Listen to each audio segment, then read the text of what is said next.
Hello সবাইকে, আজ একটি নতুন রেসিপি নিয়ে হাজির হয়ে গেছি, এগ কারি। তো চলো এগ কারি বানিয়ে নিচ্ছি।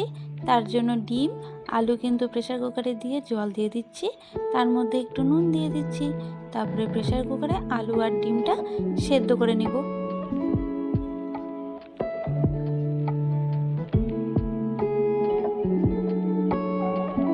আলু আর ডিম সেদ্ধ হয়ে গেছে, এবার কিন্তু আলু আর ডিমটা আমি ছুলে নেব। এবার কড়াতে তেল দিয়ে তেলে একটু হলুদ দিয়ে আলু আর ডিমটা আমি ভেজে তুলে নিলাম। এদিকে ডিম কারি বানানোর জন্য আমি পেঁয়াজটাকে ঝিরিঝিরি করে কেটে নিচ্ছি, আর পেঁয়াজের সাথে একটি টমেটো আমি ঝিরিঝিরি করে কেটে নিচ্ছি।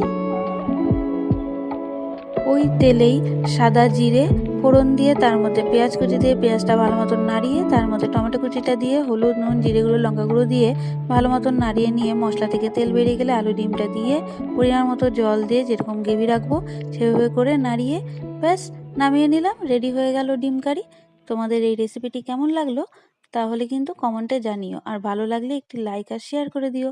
চলো টাটা।